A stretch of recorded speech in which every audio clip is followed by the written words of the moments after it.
Welcome to the second part of the chapter Socialism in Europe and Russian Revolution.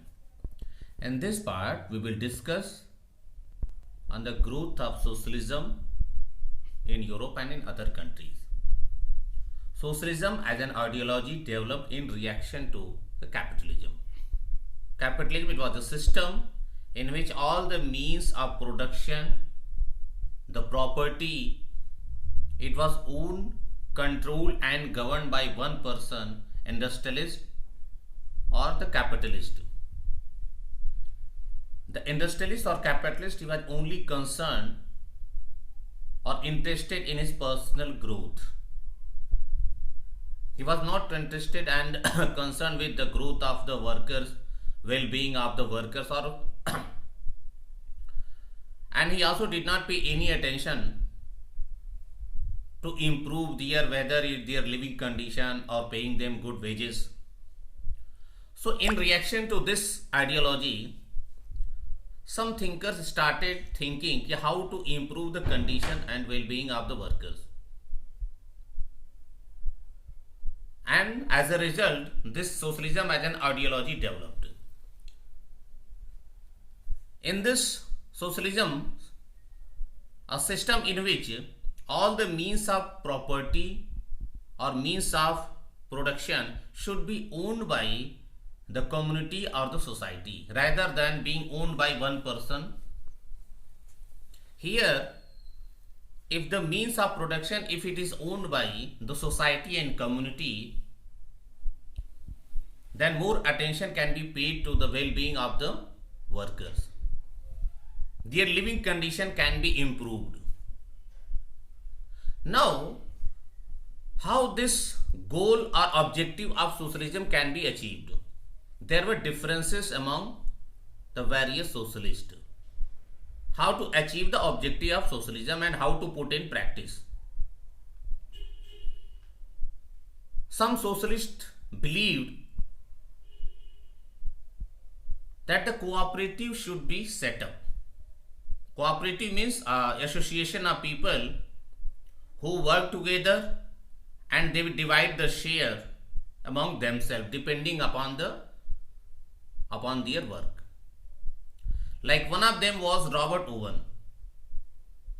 He set up a factory called New Harmony in which he allowed the workers to govern this factory. He allowed the establishment of a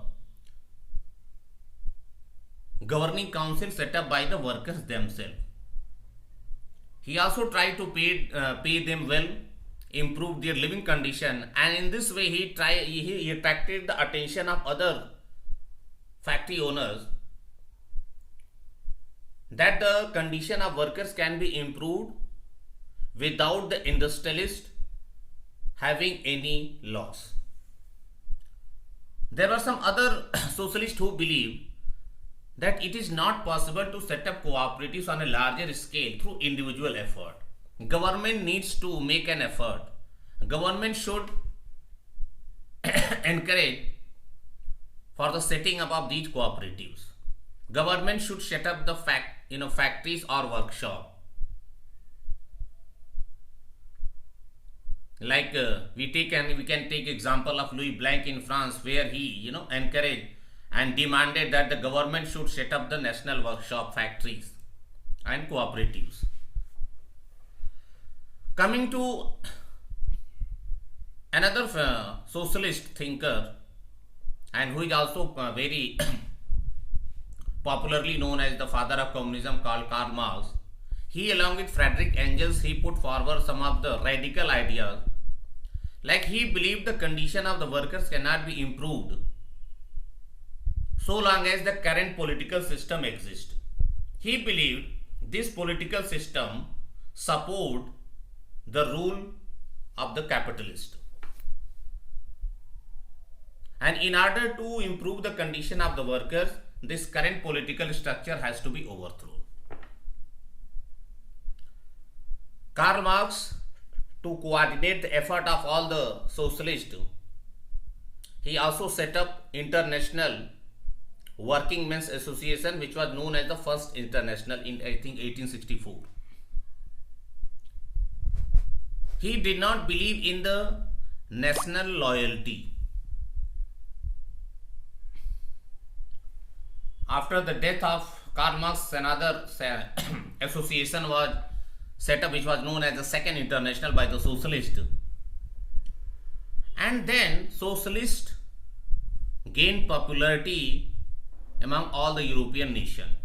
Socialists formed their trade union, political parties. They also managed to win seat in parliament.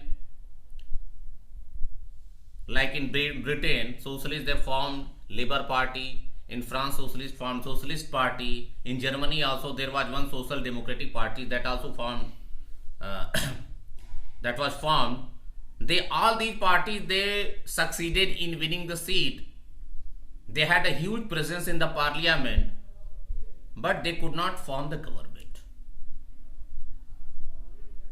But socialism as an ideology, it was developing, it was gaining popularity among all the countries. Jai Hind.